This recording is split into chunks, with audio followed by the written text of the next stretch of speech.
देखिए, एक तो मैं आशुतोष जी को कहना चाहूंगा कि एरोगेंस की बात ही नहीं थी। आपने कहा कि राज्य सरकार और केंद्र सरकार दोनों की गलती थी। अगर वो लोगों ने चालू किया तो उनकी जिम्मेवारी थी, बात सही है। ये जिम्मेवारी सबकी बनती है जो शासन में है, और इसमें कोई एरोगेंस का विषय नहीं था। जिसको पता नहीं, आप इतने पुराने पत्रकार रहे जो राजनीति में गए, राजनीति से एक चक्कर लगा के वापस पत्रकारिता के निकट बैठ गए हैं, तो आपको इस तरह का बयान नहीं देना चाहिए। मैंने सिर्फ ये कहा कि राज्य सरकारों की मांग थी, केंद्र सरकार ने छूट दी, और राज्य सरकार अगर नहीं बेचना चाहते हैं, सोशल डिस्टेंसिंग मेंटेन करना है और ये आवश्यक है, और ये दायित्व बनता है राज्य सरकारों का कि सोशल डिस्टेंसिंग मेंटेन करो। और आने वाले दिनों में एक तर्क लाया जा रहा है कि बहुत सारे संकट उत्पन्न होने जा रहे हैं, लेकिन ये सभी संकटें उस समय भी विमर्श में आया था। राज्य और केंद्र के मुख्यमंत्रियों ने, जब केंद्र की सरकार ने विमर्श किया था कि ये सब संकट आने वाले हैं, उसके बाद भी ये तय हुआ इन संकटों के बाद भी हम 40 दिनों तक या 50 दिनों तक भारत की गतिविधि को रोक के रखेंगे और फेज वाइज इसको खोलेंगे। जब ये फेज वाइज खोलने का प्रक्रिया शुरू हुआ है तो इसके बहुत सारे इंप्लीकेशंस भी साथ साथ आएंगे। अब जैसे आशुतोष जी ने कहा, इसको बढ़ाना चाहिए। कहीं हम लोग इस बात को महसूस करते हैं कि 40 दिन जो $3 ट्रिलियन की इकोनॉमी थी, वो घट करके आप समझ सकते हैं उसकी स्थिति क्या है। राज्यों को भी पैसा दिया जाना है, सेंट्रल जीएसटी का भी पैसा जाना है, राज्यों को भी अपना टैक्स कलेक्शन, सिर्फ जीएसटी के पैसे से राज्य सरकारें नहीं चलती थी, उनका अपना भी कलेक्शन डाउन है। तो एक अप्रत्याशित सी स्थिति हर सेक्टर में पूरे भारतवर्ष में उत्पन्न हो गई है, और आने वाले दिनों में स्थिति बदतर होने की संभावनाएं भी बढ़ेंगी। अब हमें आरोप लगा देना बड़ा आसान था। पहले तो हम लोग ये चर्चा करते रहे कि जान बचानी आवश्यक है। तेलंगाना के मुख्यमंत्री ने कहा पहले जान बचाएंगे, इकोनॉमी तो हम लोग देख लेंगे। अब जो लोग शासन में हैं, कुर्सी पर हैं, उनको देखना है कि किस तरह से कोरोना की लड़ाई से हम बाहर भी निकले, जीते भी। और सबसे बड़ी उपलब्धि जो हमारे एक मित्र इसमें कह रहे थे कि पिछले 40 दिन में देश ने मोटे तौर से अपने आप को लंबी लड़ाई के लिए तैयार कर लिया है। चाहे वो टेस्टिंग किट्स का मामला हो, प्रोटेक्शन का हो, सोशल डिस्टेंसिंग का हो, हॉस्पिटल में आइसोलेशन बेड्स का हो, और जो प्रक्रिया करना है, और उसके बाद टेस्टिंग किट्स का जो टेस्टिंग सेंटर्स हैं, इसकी तैयारी मोटे तौर से पूरे भारतवर्ष में हो चुका है। हम इस लड़ाई को लड़ने की स्थिति है। एक छोटे छोटे बैटल्स थे जिसको हम लोग को युद्ध तो पूरा भी जीतना है, और आने वाले दिनों में हर चर्चा जहां हम बैठेंगे वहां सरकार के पक्ष के लोगों को कठिनाई होगी, क्योंकि उनको बहुत सारे सवालों का उत्तर देना होगा। अब अगर 40 दिन के लॉकडाउन के बाद चीजें खुल रही हैं, सर आज हम जिस दिन बात कर रहे हैं उस दिन आजादपुर मंडी से कितने लोग कोरोना पॉजिटिव हो चुके हैं, आप इस बात को जानते हैं।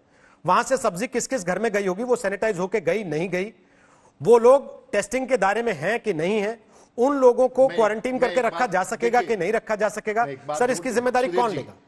सुधीर जी, अब सुधीर जी सर, सुधीर जी दूसरी जगह चर्चा इस विषय से ले, मैं रोहित हूं से हमारे मित्रों ने भी,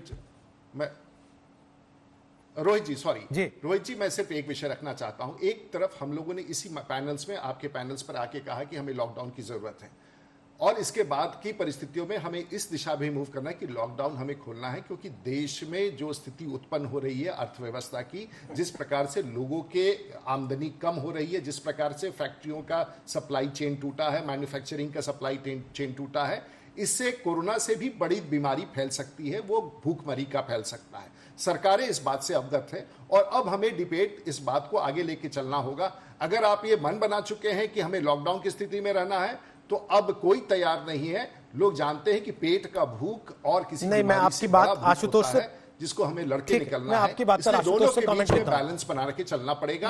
अब वो समय आ गया है कि हमें हर काम करते हुए, क्योंकि आप पूरे दुनिया में देखेंगे भारत ने और भारत के देश के लोगों करते ना, कोई रोक नहीं रहा है करने से। हम आपको शराब की दुकान खोलने से भी नहीं रोक रहे हैं, आपकी प्लानिंग ठीक। हमारा सवाल आशुतोष जी, शराब की दुकान पर सोशल डिस्टेंसिंग की धज्जियां उड़ने से है। हमारा सवाल सब्जी मंडी में सोशल डिस्टेंसिंग की धज्जियां उड़ने से है। हमारा सवाल सब्जी वालों को कोरोना हो जाने से, जिससे घर घर तक बीमारी पहुंच जाएगी। वो सैनिटाइजेशन, वो क्वारंटाइजेशन, वो पूरी प्रक्रिया जहां सही है, लोग शराब की दुकानों पे धक्का मुक्की कर रहे हैं, उसमें पुलिस की व्यवस्था, वो किसकी जिम्मेदारी? आशुतोष, आप लोगों से कहेंगे कि पड़ोसी को खाना खिला दो, अगल बगल कोई गरीब रहता है उसको खाना खिला दो, कोई अपने घर जाना चाहता हो उसको पैसा दे दो, पीएम केयर्स फंड में पैसा दे दो, आम आदमी की सैलरी भी काट लेंगे, वो फिर भी करता रहेगा। लेकिन सरकार भी कुछ करेगी कि नहीं करेगी? आशुतोष नहीं, रोहित देखिए, जो बात अभी रूडी जी कर रहे थे और अजय आलोक जी कर रहे थे, कोई व्यक्तिगत टिप्पणी करने का न मेरा कभी मकसद होता है, न मैं किसी के बात व्यक्तिगत टिप्पणी करता हूं। लेकिन सरकारों में एक एरोगेंस होता है, और उसको मैंने अंडरलाइन किया है। दो चीजें समझनी चाहिए। पहली बात यह कि जब देश के प्रधानमंत्री नरेंद्र मोदी जी ने जब लॉकडाउन करने का फैसला किया तो उसके पीछे एक तर्क था। तर्क यह था कि कोरोना वायरस का कोई तोड़ नहीं है और यह फैलता बहुत तेजी से, इसलिए इसको हम रोक सकते हैं और रोकने के लिए हमने लॉकडाउन किया था। क्या आज वो परिस्थितियां जो पहले थी जिसकी वजह से लॉकडाउन लगा था, क्या वो परिस्थितियां, क्या वो कंडीशंस खत्म हो गई हैं? मैं कहता हूं बिल्कुल नहीं खत्म, बल्कि पिछले 4 दिन के अगर आप आंकड़े देख लीजिए तो जो 25% जो इन्फेक्शन फैला है वो इन्फेक्शन पिछले 4 दिनों के अंदर फैला है। पहले 100, 200, 400 हो रहे थे, पिछले 4 दिनों का अगर आप आंकड़ा लें तो 2500, 2600, 2700 संक्रमण की स्थिति बढ़ रही। इसका मतलब संक्रमण तेजी के साथ बढ़ रहा है, मरने वालों की संख्या भी बढ़ रही है। तो जब परिस्थितियां तेजी के साथ आगे बढ़ रही हैं, वैसी स्थिति में अगर आप इस तरीके की लापरवाही करेंगे तो मेरा कहना यह कि सरकारों को किसी भी तरीके की छूट देने के पहले क्या होमवर्क किया या होमवर्क नहीं किया, डिटेलिंग की या डिटेलिंग नहीं की, क्या इस बात का आकलन सरकार के स्तर पर, ब्यूरोक्रेसी के स्तर पर हुआ कि जब आप शराब की दुकान खोलेंगे तो वहां पागलों की तरीके से भीड़ इकट्ठा होगी और उस भीड़ को हम कैसे हैंडल करें, कैसे उसको टैकल करेंगे। अगर अभी राघव चड्ढा कह रहे थे कि पुलिस का काम है, मैं कहता हूं वहां का एसडीएम क्या कर रहा। अगर एक एसडीएम को अगर आप टाइट कर दीजिए तो मैं मान नहीं सकता हूं कि उस इलाके के अंदर शराब की दुकान, अगर कोई शराब वाला, बेचने वाला अगर नहीं मानता है, अगर उसका लाइसेंस रद्द कर दीजिए, उसके बाद आप देखिए वहां पर सोशल डिस्टेंसिंग मेंटेन होती है। तो मैं सीधी सी बात कहता हूं कि भाई होमवर्क करो, उसके बाद आप खोलो ना। ठीक है, आपको इंश्योर करना है लोगों की जिंदगी। राघव चड्ढा, आप जो भी जस्टिफिकेशन दें कि केंद्र सरकार ने कहा, उन्होंने जो छूट दी हमने कर दी। डॉक्टर हर्षवर्धन, देश के स्वास्थ्य मंत्री, वो कह रहे हैं कि दिल्ली सरकार लॉकडाउन 3.0 में कुछ ज्यादा ही रिलैक्सेशन दे रही है। उनको यह लग रहा है कि आप लोग कहीं चीजें गड़बड़ा ना देंगे आगे। आप कह रहे हैं कि जो केंद्र ने काम तो वही कर रहे हैं, और फिर कहते हैं कि ना हम एक टीम है, एक टीम की तरह लड़ रहे हैं। डॉक्टर हर्षवर्धन इतने वरिष्ठ नेता हैं, बहुत पुराने राजनीति में हैं, देश के स्वास्थ्य मंत्री हैं, वो इस प्रकार की झूठी बात यदि आपके चैनल पे कहें तो बहुत दुर्भाग्यपूर्ण है, या उन्होंने कुछ अपना होमवर्क ही नहीं किया। मैं डॉक्टर हर्षवर्धन को आपके चैनल के माध्यम से कहूंगा कि कृपया कर राघव, उसके पहले अरविंद केजरीवाल प्रेस कॉन्फ्रेंस कर रहे हैं, हमें जाना पड़ेगा एक बार वहां, क्या कह रहे हैं सुनना पड़ेगा। डेंगू के 16,000 केस हुए थे, 60 ज्यादा लोगों की मौत हुई थी, और पिछले साल आप लोगों ने 10 हफ्ते 10 बजे 10 मिनट प्रोग्राम किया था और डेंगू को हराया था। पिछले साल 1,500 केस हुए थे और एक भी मौत नहीं हुई थी दिल्ली के अंदर। गजब का काम करके दिखाया था आपने। अब हमें कोरोना को हराना है। जिंदगी भर तो लॉकडाउन में नहीं जीना ना, ऐसे लॉकडाउन कब तक चलेगा। कोरोना को हराएंगे तभी तो लॉकडाउन खत्म होगा। अभी दिल्ली के अंदर कुछ गतिविधियां शुरू हुई हैं, अब धीरे धीरे जब कोरोना को हराएंगे तो दिल्ली को और खोला जाएगा, फिर और खोला जाएगा, दिल्ली में और एक्टिविटीज शुरू की जाएगी। तो अगर दिल्ली के लोग डेंगू को हरा सकते हैं, पूरी दुनिया डेंगू के सामने झुक गई थी, आप लोगों ने हराया था, तो अब अपने को कोरोना को भी हराना है और मिलके हरा सकते हैं। बस 3 चीजों का ख्याल रखना है। हर हालत में मास्क पहन के रखना है। जब भी आप घर से बाहर निकलते हैं मास्क पहन के जाओ, घर के बाहर जाओ मास्क जरूर पहनो, ये सबसे बड़ी प्रोटेक्शन है। कसम खा लो कि मास्क पहने बिना आप घर से बाहर नहीं निकलोगे। दूसरी चीज, सोशल डिस्टेंसिंग। आपको दूसरे लोगों से कम 2 गज 3 गज की दूरी बना के रखनी है। किसी भी हालत में लोगों के करीब नहीं जाना। सोशल डिस्टेंसिंग पूरी दुनिया में देखने को मिल रहा है कि जहां जहां लोगों ने इनका ख्याल रखा वहां पे लोग बच गए। और तीसरी चीज, अपने हाथ धोने हैं, सैनिटाइज करने हैं। हर आधे घंटे में हाथ धो लो, साबुन से हाथ धो लो, सैनिटाइज कर लो, सैनिटाइजर से हाथ साफ कर लो। ये 3 चीजों का ख्याल रखना है। अगर इन 3 चीजों का हम ख्याल रखते हैं तो आप कोरोना से बच जाओगे। आपको कोरोना होगा कि नहीं होगा, ये 90% आपके ऊपर निर्भर करता है। अगर आप इन 3 चीजों का ख्याल रखेंगे तो कोरोना आपको नहीं होगा, और हम दिल्ली के लोग मिलकर कोरोना को हरा सकते हैं। मुझे अपने दिल्ली के लोगों पे भरोसा है। कल केंद्र सरकार की गाइडलाइंस के हिसाब से हमने भी छूट दी। जो केंद्र सरकार ने कहा भाई ये कर सकते हो, ये कर सकते हो, ये कर सकते हो, उसके हिसाब से हमने दी। आज मुझे थोड़ा सा दुख हुआ। कुछ दुकानों के सामने मैंने देखा कि इतनी भीड़ लग गई, लोग सोशल डिस्टेंसिंग फॉलो नहीं कर रहे थे। कुछ दुकानों के सामने, अपने लोग बहुत अच्छे हैं, दिल्ली के लोग बहुत अच्छे हैं, लेकिन कुछ जगहों पे लोगों ने सोशल डिस्टेंसिंग नहीं मानी, भगदड़ मच गई। इससे किसका नुकसान हो रहा है? आपका ही नुकसान हो रहा है, आप ही बीमार पड़ोगे। आप सोच के देखो कि अगर आप उस भगदड़ में थे और उसमें 2-4 लोगों को मान लो कोरोना था, आपको भी हो जाएगा, क्या फायदा होगा? आपकी जिंदगी खतरे में, आपके परिवार के लोगों को हो जाएगा उसके बाद। तो क्यों इस तरह का रिस्क मोल लेते हो? क्यों इस तरह की गतिविधि करते हो? जहां जहां आज लोगों ने इस तरह की हरकत की, सही नहीं किया।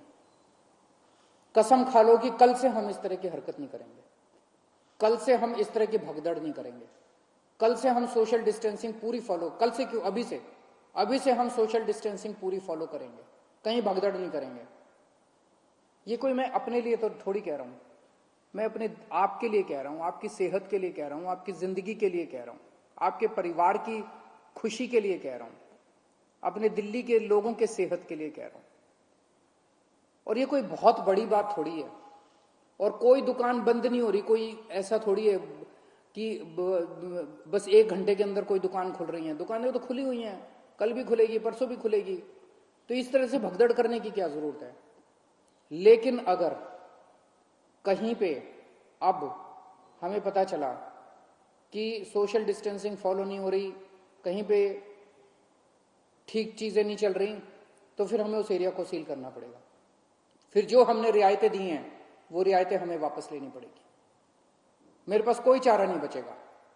मुझे बाकी दिल्ली के, सभी दिल्ली के लोगों की, आपकी सेहत के लिए, दिल्ली के लोगों की सेहत के लिए कड़े कदम उठाने पड़े, हम कड़े कदम उठाएंगे।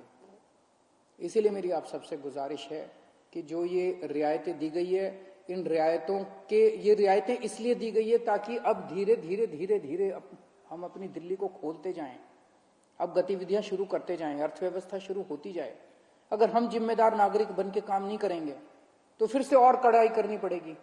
और कब तक हम लॉकडाउन में रहेंगे? जिंदगी भर तो लॉकडाउन में नहीं रह सकते ना, 1.5 महीना तो हो गया लॉकडाउन में रहते रहते। अब तो अपने को खोलना चाहिए, तो अब तो जिम्मेदारी के साथ काम करना चाहिए। और जिम्मेदारी केवल इसलिए ताकि हम लोग सुरक्षित रहें, हमारा परिवार सुरक्षित रहे। तो मेरी आपसे हाथ जोड़ के विनती है, हम नहीं चाहते कि और कड़े कदम उठाए जाएं, लेकिन अगर किसी एरिया के अंदर किसी दुकान पे अगर होता है, और दूसरी चीज, दुकान वालों को जिम्मेदारी लेनी पड़ेगी। अगर आपकी दुकान है और आपकी दुकान के सामने ये नहीं हो रहा, आपकी दुकान बंद कर देंगे, आपकी दुकान सील कर देंगे। और अगर किसी क्षेत्र के अंदर कोई फॉलो नहीं हो रहा तो उस एरिया को सील कर देंगे। फिर हमें करना पड़ेगा। आप तो सोशल डिस्टेंसिंग का पालन कीजिए। अगर पालन नहीं हुआ, जैसी हालात आज देखे हैं वैसे हालात दिखे, तो हमें इलाके को सील करने पर मजबूर होना पड़ेगा। राघव चड्ढा, यही बात तो हम भी कह रहे हैं इतनी देर से कि सोशल डिस्टेंसिंग का मखौल उड़ रहा है, और आप कह रहे हैं कि नहीं साहब, शराब के बिना दुकान कैसे चलेगी सरकार की? नहीं, देखिए, ये तो रोहित जी आप मेरे मुंह में शब्द डाल रहे हैं। मैंने ये बिल्कुल भी नहीं कहा। और वही माननीय मुख्यमंत्री जी ने भी कहा कि जो लॉकडाउन है वो कोई अंतहीन नहीं चल सकता, ये कोई स्थायी समाधान नहीं है। लॉकडाउन केवल उतने ही समय के लिए लागू किया जाता है कि अस्पताल और सरकारें अपनी व्यवस्थाओं को दुरुस्त कर लें, कि हालात अगर खराब भी होते हैं, कोरोना का प्रकोप और भारी होता है, तो हम लोग उस प्रकोप को सहने की शक्ति दिखाएं, इतनी व्यवस्था बनाएं। आज लॉकडाउन से निकलने के लिए हमें सबको साथ मिलकर काम करना पड़ेगा। केवल सरकार, प्रशासन, पुलिस नहीं, जनता को भी साथ आकर सोशल डिस्टेंसिंग के कानून का पालन करके। और कितना सब्र चाहते हैं बताइए? वो जनता आपके कहने से 40 दिन घर बैठी रही, आपने कहा नहीं अभी 15 दिन और बैठो, जनता ने कहा ठीक है साहब हम बैठ जाते हैं। लेकिन उसकी आंख के सामने अगर ऐसे मजाक उड़ेगा सोशल डिस्टेंसिंग का, तो उनका सब्र भी तो जवाब देगा ना। देखिए, मजाक भी तो जनता ही, देखिए मजाक में भी जो लोग आप जिसको कह रहे हैं सोशल डिस्टेंसिंग के अगर कानून का पालन नहीं हुआ, उसमें से भी हमारे उसका पालन कराना किसकी जिम्मेदारी है? उन्होंने किया, मेरी है, रूडी जी की है, आशुतोष की है, आपकी है, अजय आलोक की है, किसकी है? नहीं, अगर आप कानूनी जवाब मांगे तो केंद्र सरकार की है। दिल्ली में तो केंद्रीय गृह मंत्रालय को दिल्ली पुलिस के बहुत बढ़िया सर, आप खोल दें और कहें जाओ दिल्ली पुलिस वालों तुम देखो, हमने तो खोल दिया। लेकिन नैतिकता, और फिर ये भी कहें कि हम सब साथ चल रहे हैं। अब सुन लीजिए, ये कैसा साथ है सर? मेरी बात में रोकते जाएंगे, टोकते जाएंगे तो बात नहीं बनेगी। मैं इतनी देर से शांतिपूर्वक सुन रहा हूं आपकी बातें, मुझे बोलने तो केजरीवाल जी को भी तो सुन रहे थे शांति से, जरा 20 वो भी तो आप ही की पार्टी के मुखिया हैं सर। नहीं, बिल्कुल है, हमारी पार्टी के मुखिया हैं, दिल्ली के मुख्यमंत्री हैं, आपके मुख्यमंत्री हैं, मेरे मुख्यमंत्री हैं। जरा मुझे अपनी बात पूरी करने दीजिए, मुझे 20 सेकंड दीजिए। ठीक, 30 सेकंड। जहां हम बड़ी स्पष्ट तौर पे ये कह रहे हैं कि चाहे वो शराब की दुकान के बाहर भीड़ हो, किताब खरीदने की दुकान के बाहर भीड़ हो। आपका चैनल सुबह से दिखा रहा है कि मानेसर के अंदर हजारों मजदूर अपने पंजीकरण कराने के लिए घरों से बाहर निकले, वहां पर सोशल डिस्टेंसिंग की धज्जियां उड़ी। सूरत के अंदर प्रवासी जितने थे जो अपने राघव जी 6 बजे मानेसर, सूरत, जहां जहां वो धज्जियां उड़ी उस पर भी डिबेट करेंगे, उस सवाल को भी उठाएंगे, लेकिन उसमें इसको मत दबाने की कोशिश कीजिए कि जो दिल्ली में हो रहा है उसमें आपकी भी जिम्मेदारी है। और स्वास्थ्य मंत्री का नाम लो तो आप कह देते हैं कि वो झूठ बोल रहे हैं। क्या हुआ दिल्ली के अंदर जहां पर सोशल डिस्टेंसिंग का पालन नहीं हुआ वहां शराब की दुकान बंद करा दी। हमारी सरकार ने तो बंद कराई ना। आज ईस्ट दिल्ली के अंदर तमाम दुकानें बंद हो गई क्योंकि दुकान खुलने से आधा घंटा 1 घंटा पहले ही हजारों लोगों की लाइन लग गई। जब प्रशासन ने देखा कि लाइनें इतनी बड़ी हो गई है, भीड़ बेकाबू हो रही है, दुकान को बंद कर दिया। अब आप हमारी ये बात सुनिए कि सोशल डिस्टेंसिंग की जो बात है, सोशल डिस्टेंसिंग आपने और हमने मिलकर सुनिश्चित करनी है और समाज के हर व्यक्ति को सोशल डिस्टेंसिंग का पालन करना है। मैं एक चीज आपको और बताना चाहूंगा, जब हमने ऑड इवन कानून को लागू किया था दिल्ली में, यदि दिल्ली वाले ऑड इवन के कानून का पालन ना करते और उसकी धज्जियां उड़ाते तो दिल्ली सरकार या दिल्ली ट्रैफिक पुलिस अकेले ऑड इवन का पालन नहीं करा सकती थी। ऑरेंजेस टू ऑरेंजेस तुलना का ये नियम होता है। मुझे लगता है आप भी उस बात को अच्छे से जानते हैं। हमको मिलकर सोशल सर डिस्टेंसिंग वो का बात पालन आपकी करना सारी है। ठीक और है। जो राजस्व की बात कर रहे हैं ये भी जान लीजिए रोहित जी कि हर महीने अप्रैल के महीने में हर साल दिल्ली सरकार की आमदनी 3500 करोड़ रुपए होती है। इस साल हमें 300 करोड़ रुपए भी आमदनी में नहीं आया। ठीक है, आज डॉक्टरों इसलिए आपने कहा कि शराब की दुकान खोल देते हैं, चलो कुछ तो आएगा जेब में। ठीक सर, मान लिया आपकी मजबूरी, मान लिया आपकी मजबूरी रूडी जी। लेकिन अब मैं एक सवाल आपसे पूछ रहा हूं चलने से पहले, एक सवाल रूडी जी आपसे। सर कपड़े की दुकान की तुलना, असेंशियल कमोडिटी की तुलना अगर आप शराब से करते हैं तो सर आप धन्य, मेरा नमन है आपको। मैं इसके अलावा कुछ नहीं कह सकता। आज राशन, मेरा नमन है सर आपको। अगर आप उसको असेंशियल कमोडिटी मानते हैं तो मेरा नमन है सर आपको। भीड़ लग जाए तो राशन की दुकान बंद कर दें। सर राशन और शराब में अंतर होता है, आप इस बात को जानते हैं, फिर भी आप तौलना चाहते हैं तौल लीजिए, मेरी तरफ से कोई रोक नहीं है। आपको अधिकार है सर, आप तौल सकते हैं, आप सरकार है, आप सरकार हैं। राशन की दुकान पे शराब भी बेच लीजिए सर, मैं नहीं रोक पाऊंगा आपको। लेकिन मेरा सवाल राजीव प्रताप रूडी जी ये है कि ऐसी परिस्थिति, सर आपकी सरकार तो टैक्स हेवी सरकार है, ऐप बना देती है तुरंत किसी किसी चीज के लिए। सर ऐप बनवा दीजिए ना, होम डिलीवरी करा दीजिए जिन लोगों को चाहिए, उनका एड्रेस लीजिए, उनके नाम पते लीजिए, उनसे पेमेंट लीजिए। सोशल डिस्टेंसिंग की धज्जियां भी नहीं उड़ेंगी। जिनको शराब पीनी उनको शराब भी मिल जाएगी। जो घर बैठे हैं लॉकडाउन में उनको यह भी नहीं लगेगा कि हमारी मेहनत पे कोई पानी फेर सकता है।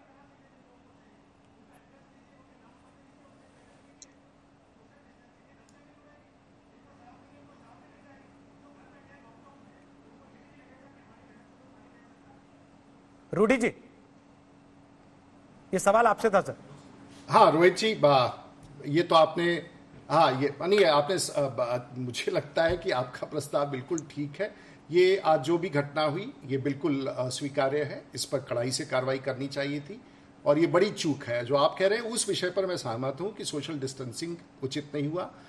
खोलना नीतिगत फैसला है, सही है, नैतिक है, अनैतिक है, इस पर मेरी कोई टिप्पणी नहीं है। बिकॉज कई सरकारें ने तो अपनी नैतिकता पर ही बंद कर रखा है, चाहे गुजरात हो, बिहार की सरकार हो, वहाँ कोई संकट नहीं है, शराब की दुकान पर कोई भीड़ नहीं है। जहाँ ये संकट उत्पन्न है वहाँ, और यही नहीं है, ये आपने बहुत बढ़िया इस चीज प्रकाश में लाया है। ऐसे बहुत सारी चीजें जो आस्ते आस्ते खुलेंगी उसमें इस प्रकार का संकट, शायद आपने इस बात की तरफ शासन का ध्यान आकृष्ट किया है कि इस तरह की संभावनाएं आने वाले दिनों में बहुत सारे क्षेत्र में होंगे।